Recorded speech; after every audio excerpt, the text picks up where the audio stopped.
All right, welcome everybody to the NWO show.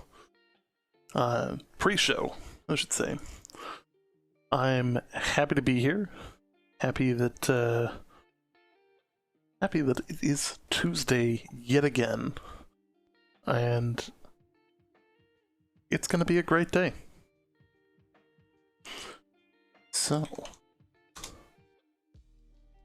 how is everyone else doing?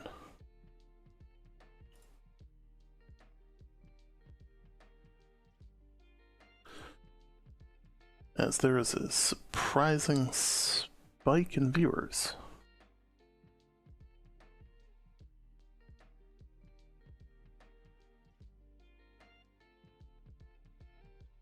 Baba Dave doing great. Good to hear. Good to hear. Yeah, it's a good day. Could be better. Could always be better, but it's a good one. It's even better that I got tomorrow off. Looking forward to that. Before anybody complains about drinking right from the bottle, I live alone. So, but yeah, it's gonna be a good time. We got some good stuff for the show tonight. It's a possibility of some information dropping during the show, which is always good news. We are expecting the winter event to kick off tomorrow. We're supposed to kick off today. So I haven't been in game, but thought the event was supposed to kick off today.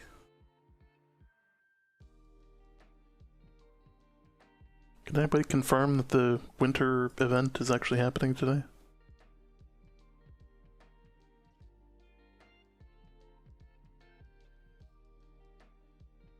Yeah, it's a weird thing for me to ask you guys, but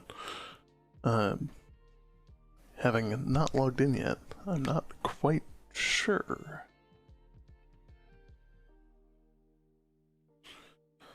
So, Cloud is going to be a little bit late to the show start, but that's alright. He's doing the run to go get our stuff for the giveaways, which is every bit as important tonight. And yeah, we got some good stuff. We're going to be giving away Steam gift cards and Amazon gift cards. So should be a great time. Should be an awesome celebration. And for those that don't know, this is actually our second year, official. This is our second year anniversary as a channel. So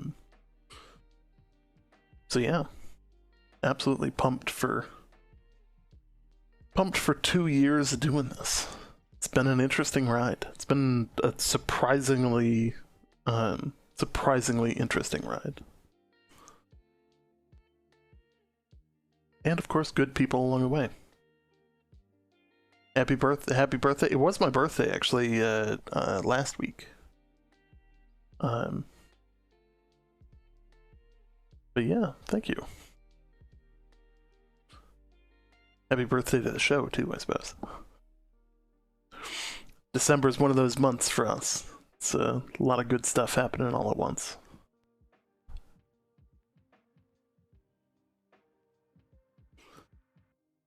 But yeah. We got some good stuff going on for... What the hell is this? Sorry. Twitch apparently is about to... It's about to play ads? Are you kidding? We haven't even started. I'm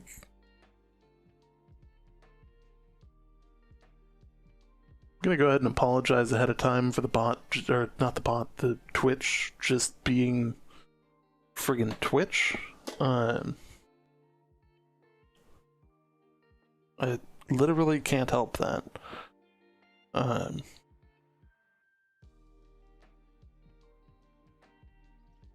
That's Twitch for you.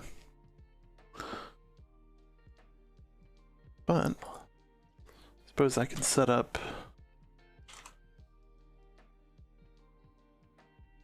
our giveaway stuff early, and when we get to that point, it'll be ready to rock and roll when we kick things off here.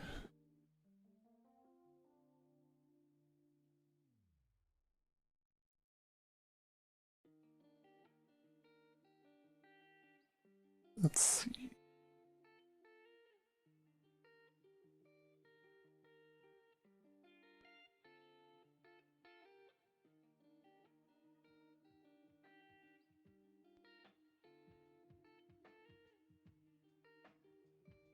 Yeah, collecting a small group.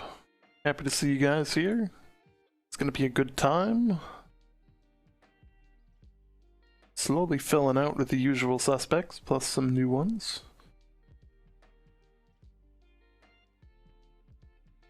Tell you what, one of the things that I'm probably most excited about right now is Lore Seekers Cast. Is gonna have on the tomorrow is actually going to have on one of the developers who deals with the lore in New World.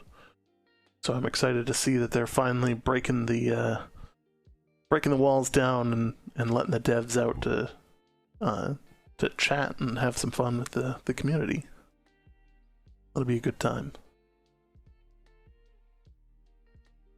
It's not on this channel, but it'll be over on Lore Seekers Cast. So make sure to go check that out.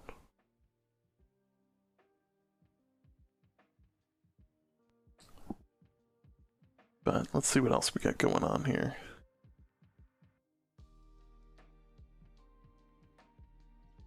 Apparently the housing taxes are going to be staying the same through till January. They're not bringing them back up like they said they would in December. Instead, they're going to stay down where they are, at least until January. Which I think is a good move. I'd like to see him actually make that permanent, because housing rent was, like, kind of a pain. I'm a little bit surprised that we haven't gotten patch notes yet. You know, I haven't had the chance. I literally just got off work just a little bit ago. So I haven't had a chance to go into the in-game, but does anybody know if the actual winter festival thing started? So I kind of assumed that that would be a patch.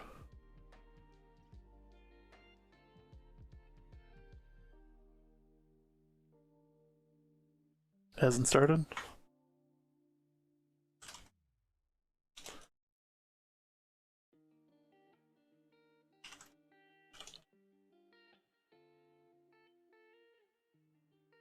See, that's not what should have happened. It's supposed to go from today until the 11th of January. So are they going to add another day at the end? Or... yeah.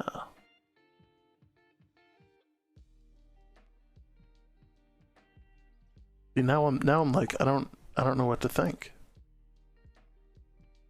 That throws a wrench in like the whole plan.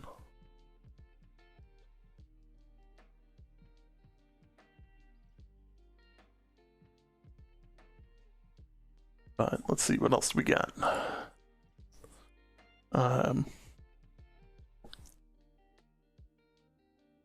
In entertainment news, there's actually some really cool stuff going on. If you guys haven't seen it yet, the Expanse just launched their new season. Lost in Space just launched their new season. The Witcher Season 2 is coming out very shortly. Spider-Man just debuted, I believe, tonight in Hollywood, and has a larger launch coming here in the next couple of days. So that'll be incredibly exciting. And yeah, I mean, there's all kinds of, like, this is just the season for just awesome series to come out. I was kind of hoping for a new Jack Ryan series, but that appears to be waiting until the fall, or waiting at least until spring. but I'm okay with that one. Is it just me, or is the camera a little blurry?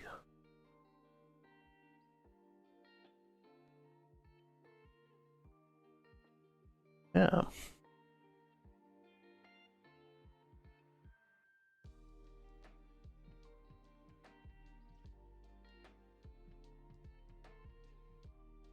So let's see here. For those that didn't catch it, we also were one of the official co-streamers for the Video Game Awards by Gamescom. That was a pretty awesome experience. Good times, great content, tons of new games announced, some well-deserving winners, and some. It does appear to be focused on the background, right? Like, maybe focus on me this time. Yeah. Oh, you'd think you pay enough money for a camera that it would, do stuff for you. Hey, McLeod. Hey, can you hear me? Yep. Nice. Yep. I believe the stream should hear you too, theoretically.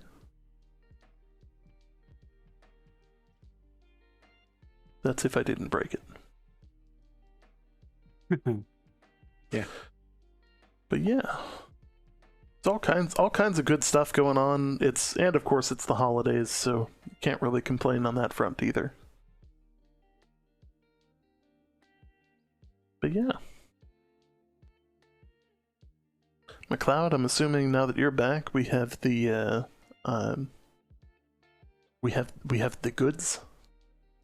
We have the goods. Nice. It amounts to 1 grand prize good, which is very, very good, and 4 sort of sort of runners-up prizes, which are very equally just as nice in certain ways. There we go. Yeah, it'll be a good one. I'm excited to be given back to the community. It's a really nice thing to do, and of course it's just a great way to celebrate 2 years of us making content. Mm-hmm. So Indeed, yeah, it is, my friend. Absolutely. It's kind of crazy how far we've come in 2 years. It is, right? Like it's a lot. Insane. Yeah. It's a lot more than I thought it would be.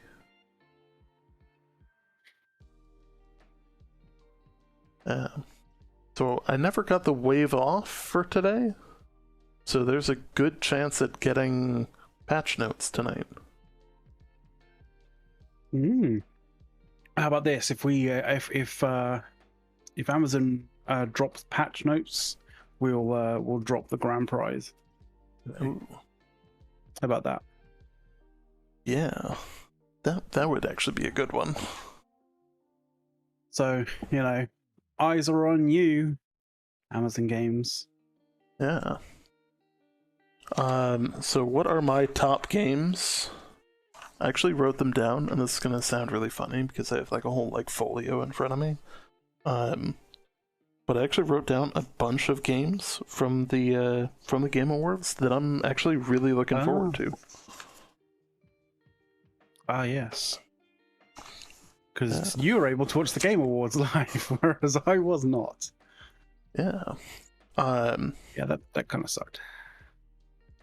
So there's a whole bunch of them. Tales of Midgard, Homeworld 3,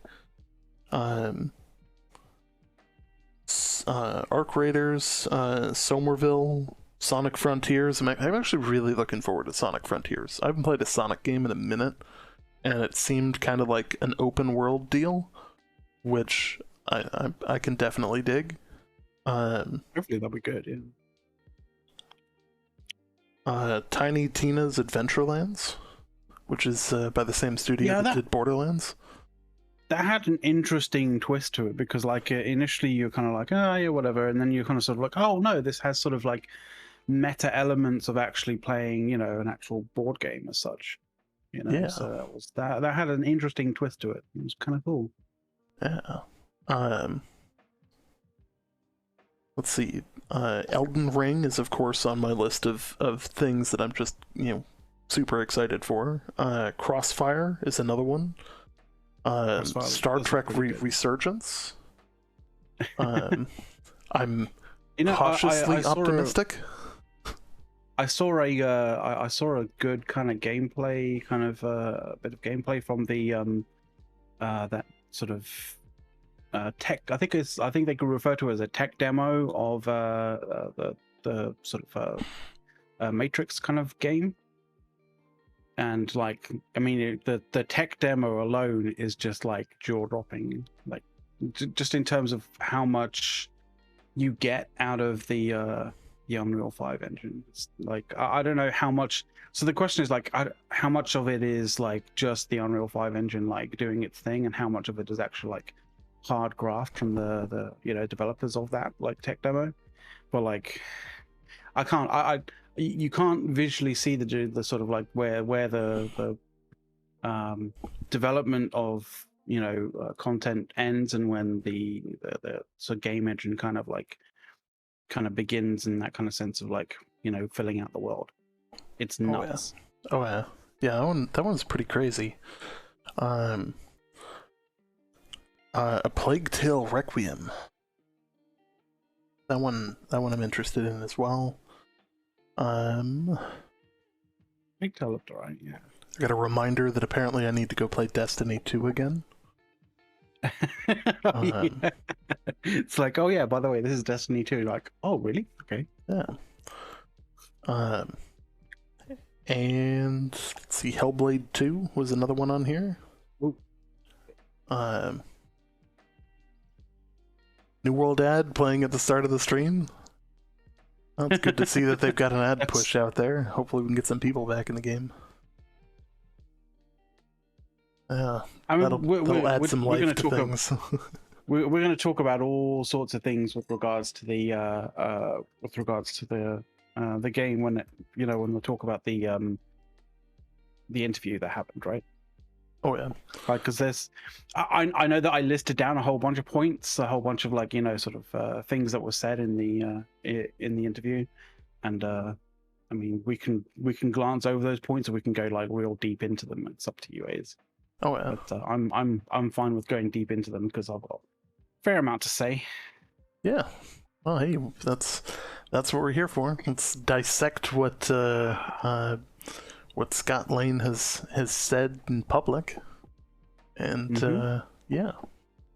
I think there's some things that he said that sort of and some things that are like, oh, that's a bit of a stretch, but we'll see. Yeah, there's some stuff that I think they're not wrong about.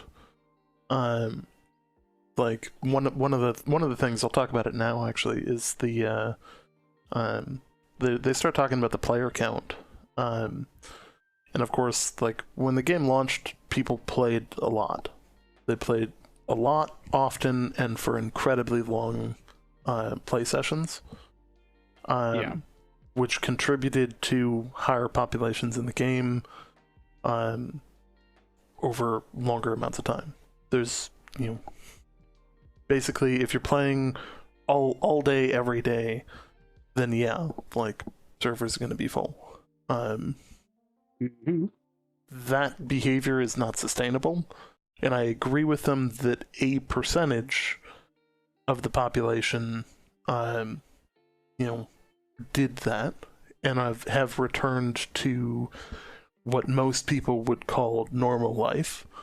Their jobs, their families, their other engagements. But they had fun playing it. They just kind of got to the point where, okay, hey, I can't be spending this kind of time in game. Now there are some people who can do this professionally, and I don't want to discount their opinions. So like Asmongold is a perfect example of this. Asmongold plays games professionally, so he's going to be able to play all day, every day. And he's going to have a very different interpretation of what the game should look like, because a game designed for somebody to play all day, every day for months and months and months and months and months on end, is very different looking than a game that is not designed for as much of that. Like, this kind of goes into like what the normal gamer does. So like what people, there was a study done on this, and actually let me look it up. People won't believe me if I just randomly give a stat. Wait, it means you actually you mean you're stating something, but then actually giving verifiable evidence of the fact. Like who are you? Yeah. Do you know that this is 2021, not like the 1970s? So March 10th, 2021. 8 hours and 27 minutes. That's how long the average gamer plays each week. Now, most MMO gamers are not average gamers. Just putting that out there. Or at least the ones that you see and know very well. You kind of have to. You kind of have to also. Like, I think a lot of people don't realize that, in terms of the games industry, like people who play games solely, just casually walking about on their phone, are considered gamers these days for whatever reason. You and I and other sort of hardcore MMO players and that kind of thing would not consider them to be gamers as such, but like the games industry does. Yes. So, I have no idea how to pronounce your name, but you're 100% right. MMO players that participate in online discussions like this one make up 5 to 10% of the player base, and tend towards high volume engagement. 100%. Yep. I agree. That'd be a person called Katsumushi. Yes. You're more engaged viewer. You're more engaged. Katsumushi. Nice. Yeah, I got it right. Very cool. Yeah, like you always have kind of this scale, and it's a solid slope where most gamers are, let's go 80% of gamers are just casuals. They're the dad that has a couple hours between ending work, his kids coming home from school, or type stuff that, like, he's got a couple hours he can throw down, have some fun, but then he's got to go back to real life and deal with all of his other obligations. Then you've got your people who are a little bit more engaged. They're gonna be, hey, I got 4 hours after work, I'm not doing nothing. I've got minimal stuff that's on my plate. I'm just gonna game. I want to game. Or your retired crowd. And actually one of the things that's actually really been spiking is older populations in gaming, especially MMOs, because of the community nature.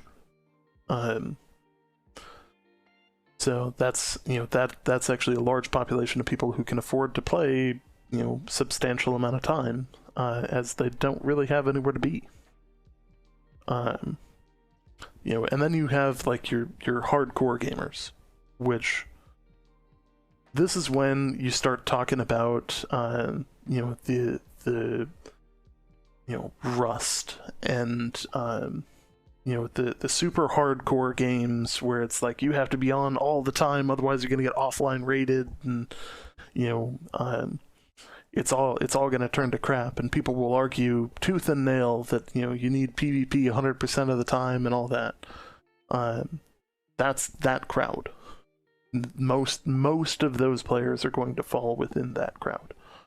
And it's because they have the time to put 10 to 16 hours a day into gaming, and that includes many streamers. That said, not all streamers are like the super hungry, blood hungry type PvPers. There's also, ones like Asmongold, who's much more in it for the PvE aspect of things, which is perfectly fine. But how many people do you know that turn around and play games 16 hours a day? I mean, there's not many people, Yeah. at all. It's also why most people don't. That's why most gaming companies don't develop games targeted at that crowd. It's because it's so much more. If you're trying to develop a game targeted at a crowd that is going to consist of people who will play any content 24/7, 365 days a year, with absurdly long play sessions, any amount of scripted content will run out incredibly quickly, and you're going to need a massive budget to keep building up. And this is actually why MMOs have as much grind as they do. It's, there has to be something to do, there has to be something for you to level, there has to do all these things. But it also has to be fun. Has to be something that you enjoy, and you have to see meaningful progress. Not get to level 200 quickly, but you should see progress. I actually think this is one of the areas that New World could change a small thing and have it be much better. Most of the time you don't really see the progress, especially when you're at the very high levels, going for like 200 and like 150 to 200 is a slog in any of the respective trade skills or refining skills. It sucks. That is where it gets super grindy. Now, I think what they should do is that they should make the counter bigger. Like the little icon that shows up that says, hey, you did X amount. It needs to be about 3 times the size, so you can actually see it move. And I know that that's, putting icing on, a incredibly grindy shit sandwich. But there's a mental component to grind that is associated with the reward. And I think that's actually probably more that's more important for people's enjoyment than anything else. And this is speaking from a very high level, aim for the dopamine hit type thing, which I'm sure people are like, what the hell is he talking about? But yeah, there's always some fun like that. What do you think about PvP? I think in New World, it is not a lot of PvP with reward, so not a lot of reward for PvPing. I think Outpost Rush has probably the best PvP rewards. I think open world PvP still needs... Open world PvP needs more incentive still to happen. Because right now, almost all of the missions are avoidance. And I know that in the latest patch they changed a couple of the missions, and they're going to be adding in some PvP missions that are literally go kill people. You can only finish the mission by killing people, which I think is vital to the success of the game in terms of the open world PvP, because now, I think that there is some weapon balance issues, which 100%, I think everybody agrees that Great Axe Warhammer is just... needs to be nerfed needs to be nerfed into the ground, and everybody will be pissed. But the thing that I kind of feel when it comes to weapons and stuff in terms of balance is they're getting there to some degree, and I think they're sort of starting to understand that, you know, certain things need to, like, you know, New World wants to sort of make sure that, like, they're not doing the whole archetype kind of like healer, mage, you know, brawler, that kind of thing, right?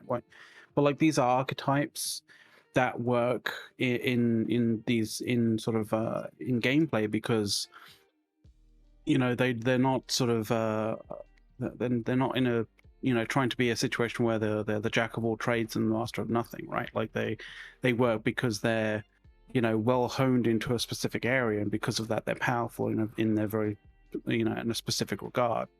And when you have that, you also have, you know, that archetype is sort of like weak to another kind of area. And so what you do is you sort of you have situations where you combine those archetypes, and they're stronger together because they're together as such. You know, I don't think you can get away from those archetype kind of you know, sort of roles inside of an MMO and that kind of thing.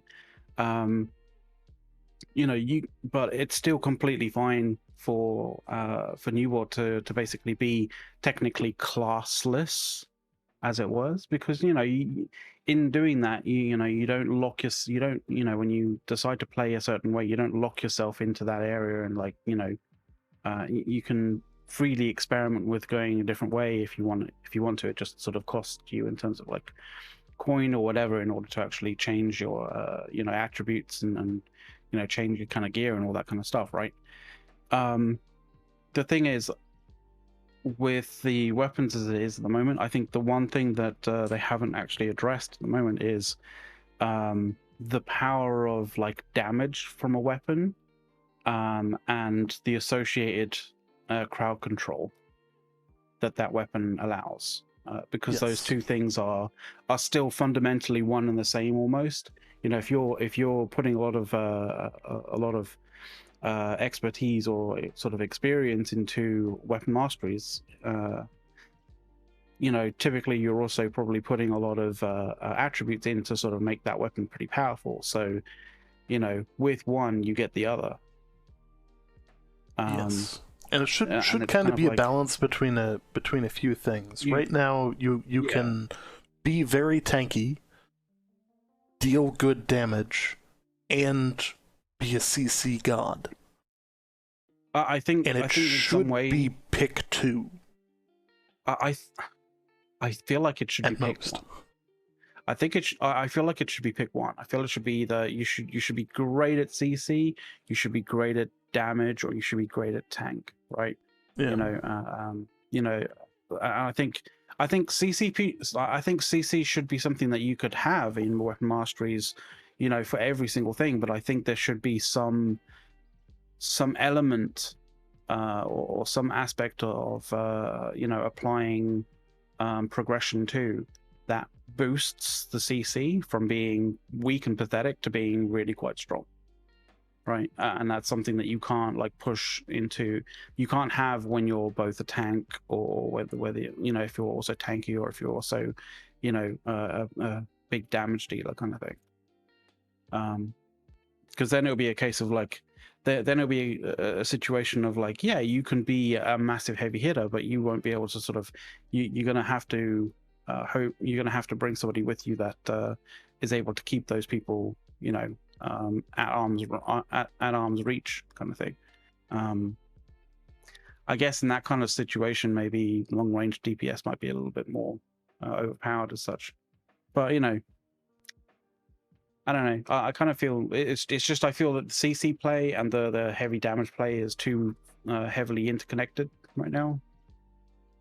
Yes. You know, how do you feel in that? I know I kind of took over that conversation. So I think that there needs to be a substantially if you're 300 strength or 300 dex, you should hit really hard. Even against somebody who's full con. Like, you should be hitting like a tank, or hitting incredibly hard. The problem right now is that the con scaling and heavy armor are just ruin the meta right now. Like, the con scaling and damage scaling need to be addressed as a little bit more of a become more in balance. I think that con should give less health than it does, and that would be a good start to bringing things into balance. The game been out for more than 3 months? Is it just hitting 3 months ish? Was it end of October? Or was it end of September?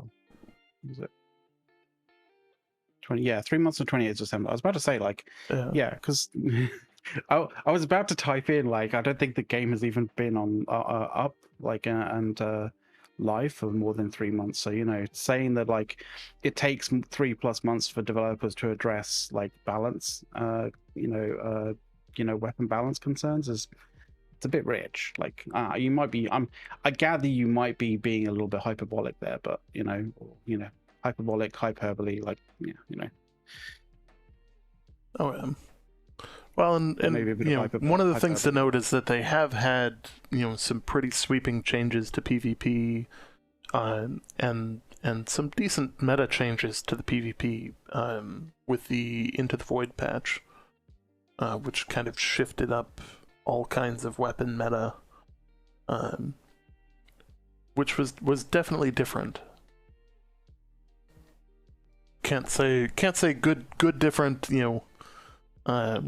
for those that don't know, I'm having a shirt made that says it feels good different. That can be taken in all sorts of different ways. It's from the Reddit meme of the whole thing. Okay. Just hope and pray that the person who comments on your shirt is somebody who's seen the Reddit meme. Yes. Yes. feels good different, and the other one is congratulations with a little party emoji. So those would be 2 shirts that are in the works. Actually, you know what? We should do merch on the channel with those. Interesting. $1 million idea right there. There's no way those aren't copyrighted, so it's yeah. Yeah, that I'm gonna be a Reddit mod wearing a shirt with a Reddit meme. Yeah. I mean, might as well. The nice thing, actually one of the nice things is we've brought in 3 new moderators to the subreddit, and they're actually doing pretty decent work. I'm very happy with them. Yeah, taking the load off some of the guys who have been here, and taking some of the heat away from those of us who have been more publicly visible than most. Nothing like worst thing that's happened is having to cover for someone else removes something, it blows up while they're away, and somebody's got to respond to it. Which there's nothing worse than taking heat for shit you didn't do. Scratching your head, kind of going like, well, I don't quite understand why he removed it, but Well, the thing is, it's not even that they're wrong. Like, it's not even that they're wrong. It's just there's a difference between people thinking that we don't want a conversation to happen, and people thinking that, that we're just trying to follow the rules. So, like, for instance, we started cracking down on exploits, like sharing exploits on the thing. Apologies, apparently an ad is starting. Like, fucking why? I'm gonna do something. I apologize ahead of time. I just put on a longer ad so that it won't bother us for a much longer time. Yeah. We'll type a strongly worded letter to Twitch later on. Yes. The mid-roll ads are too much. But those of you with is a TikTok ad on Twitch? Wow. I mean, hey, if TikTok wants to sort of pay that money, fair enough. I imagine it's probably, I imagine the money that they have to spend for a TikTok ad on Twitch and Amazon subsidiary is probably quite a lot. Oh yeah. But, you know. Oh yeah. So yeah, I mean, so on the topic, going back to Reddit here, you know, yeah, we're not devs. We're just we're just content creators who know stuff about the game. Yeah. Yes. Hey, he's fixed your game, goddammit, Jesus Christ. Yeah. I'll get right on that.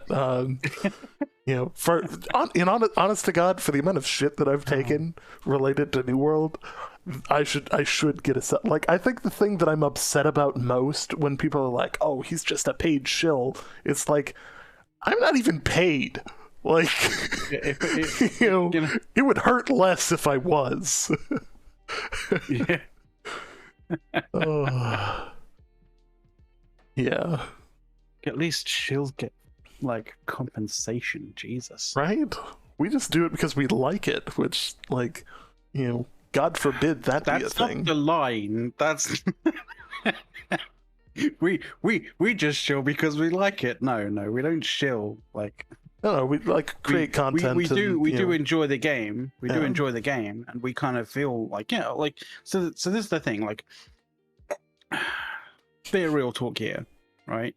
There's been a lot of, you know, hopefuls when it comes to creating new MMORPGs, right? But most of those hopefuls have all been small indie groups that have basically, been sort of like financed by people who just literally want money, like just literally want a dividend at the end of it that increases, right? And most of the time, those kind of MMO sort of productions, they start off grandiose and, like, offering you the world and everything inside of it and all the things that you ever really wanted, and then they slowly eke that back and back and back and back because they don't have either the resources or they don't have the money for it, or if they do have the money for it, then they quickly burn through what money they do have, and then they have to start offering all sorts of different things as, like, say, early access stuff, and like start sort of selling, like cosmetic stuff, like, even before the game might even be, like, actually in full release, and it just ends up basically in a situation where you have like, a shell of a game at the end of it, and people are kind of disappointed with a game that they thought was going to be good, and it just ended up not actually, turning out to be anything whatsoever. The reason why, like, Ace and I kind of, still, I'm still hopeful for what Amazon can kind of make with New World, because at the end of the day, it's like it's their first true foray into the MMO RPG kind of area. It's a difficult thing to do.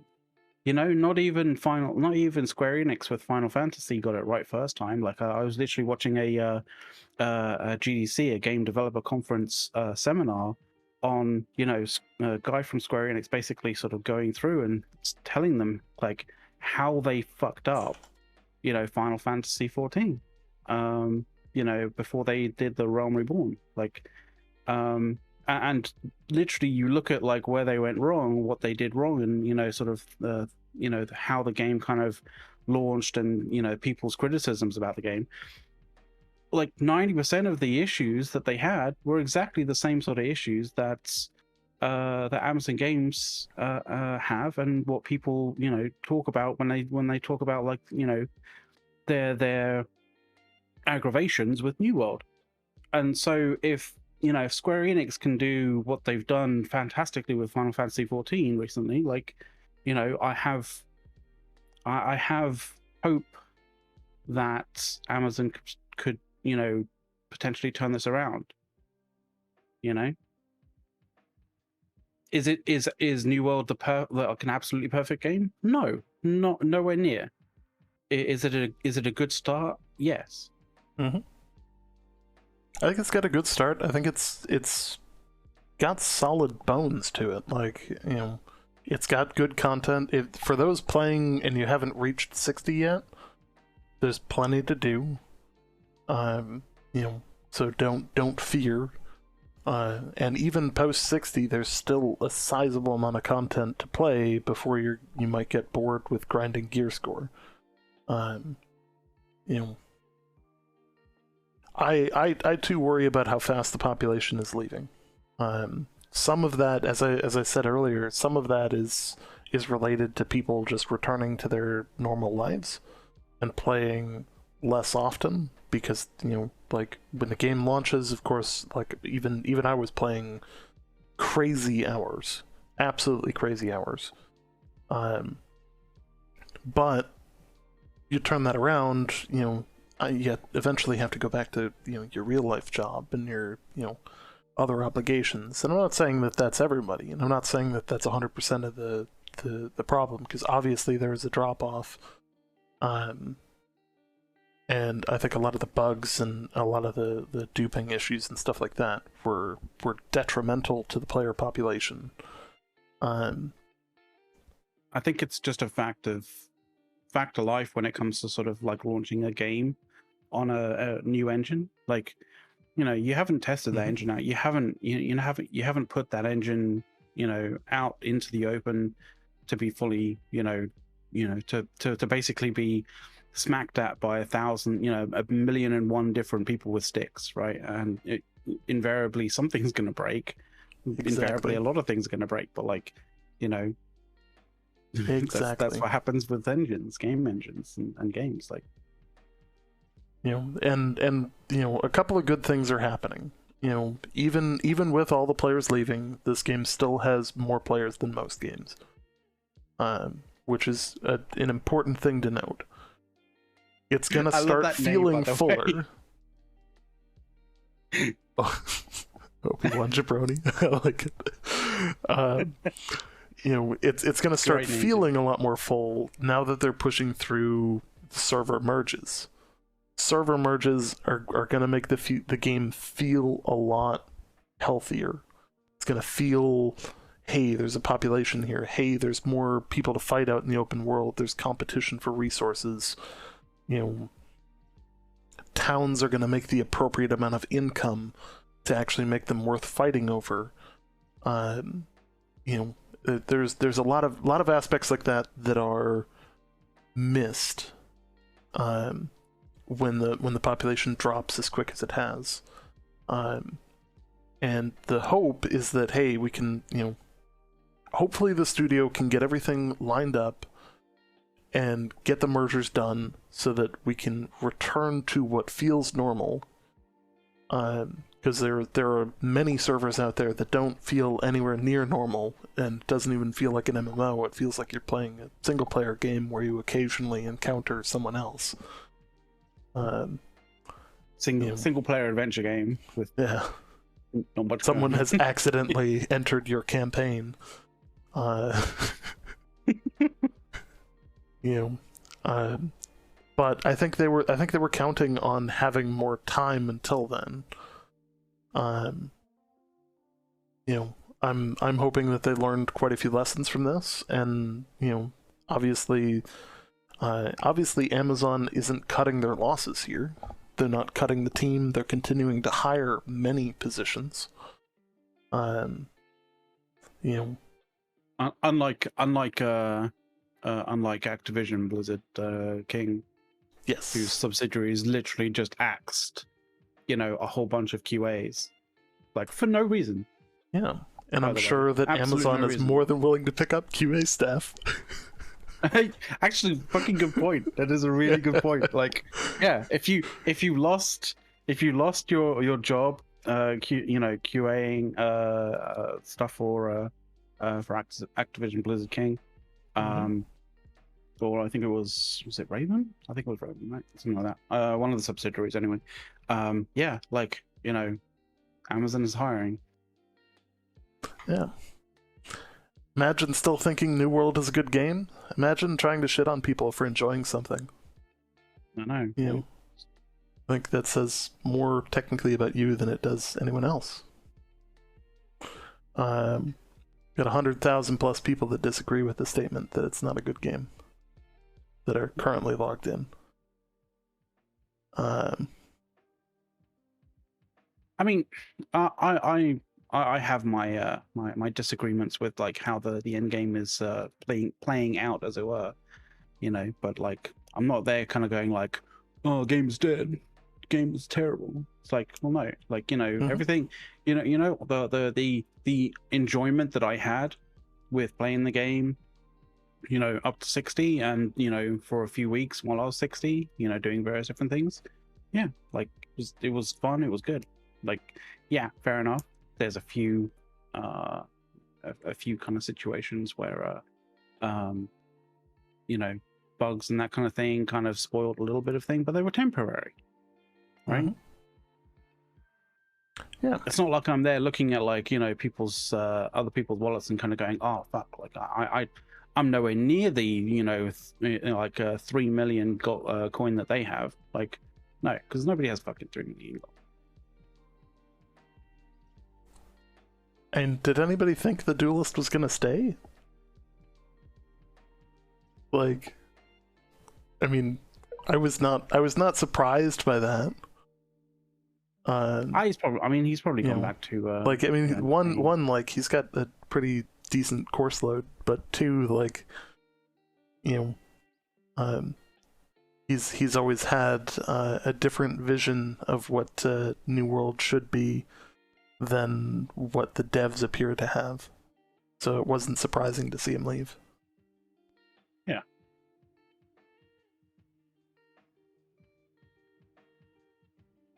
I'm not saying I'm not judging the vision. I'm just stating that he had a different one. You know. Keeping in mind that we've had him on the show twice, so, you know, obviously we don't mind his opinion, but, you know, like, it isn't the game that it was.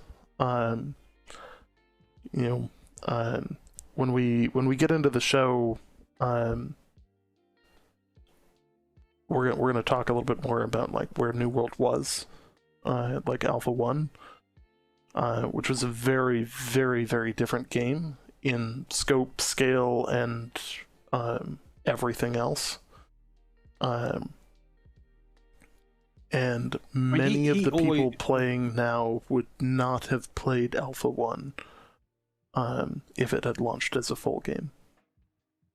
The thing is, like, especially with people like the Duelist, like, you know, Duelist was always, you know, someone who enjoyed, you know, the really, really hard, really kind of like, you know, sort of the games that basically gave you no quarter whatsoever in any way, shape, or form. Like, that's one of the reasons why he, you know, he always used to enjoying, you know, like all the Dark Souls kind of side, you know, sort of games.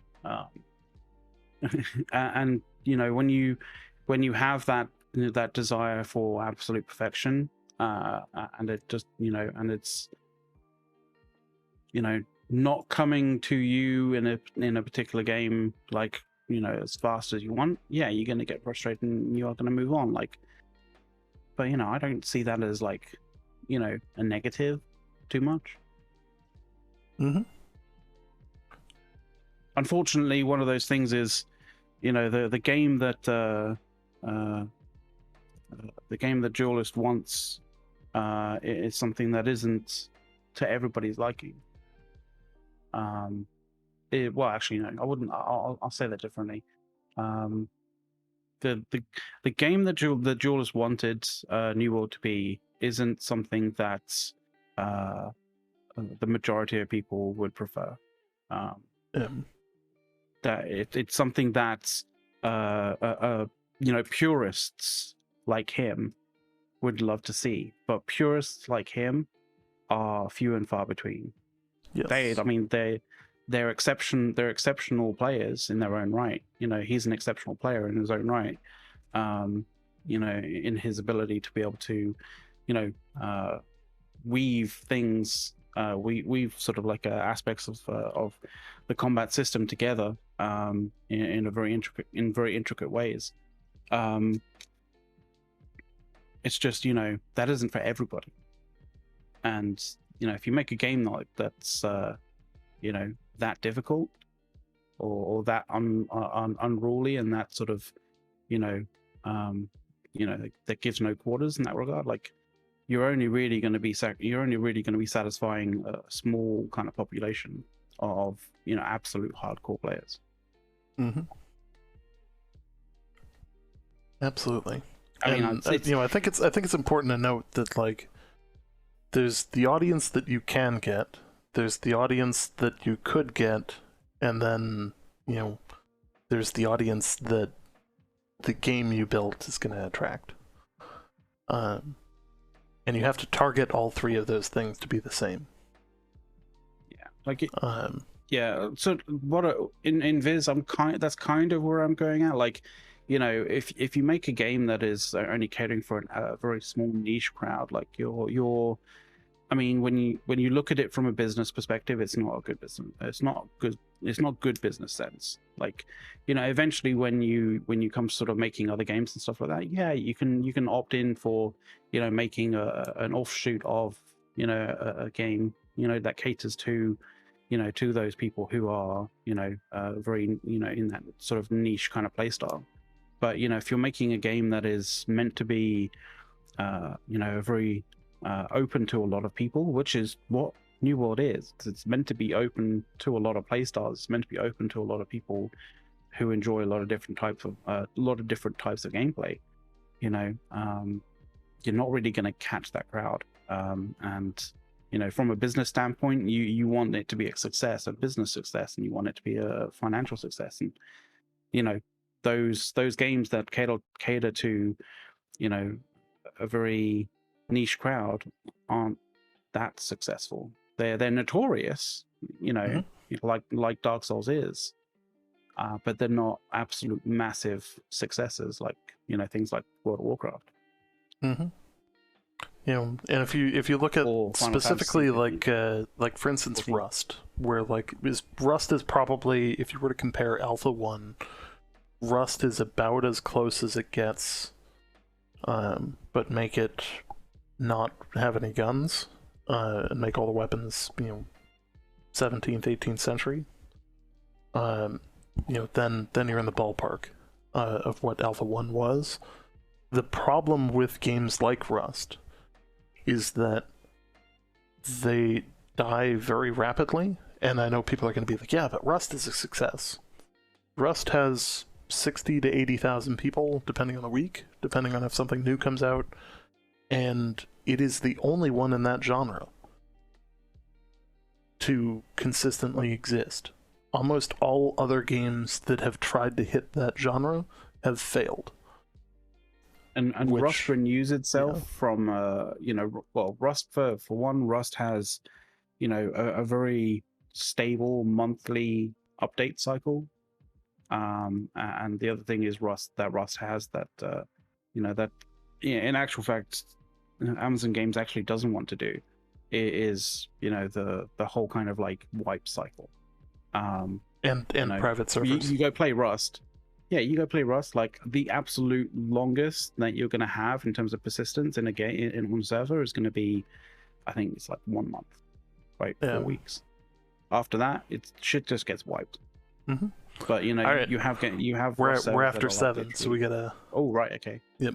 But yeah, you have Rust servers that literally like wipe every sort of 4 days or 5 days sometimes. All right, we're gonna kickstart the show. We'll see you guys on the other side of the intro.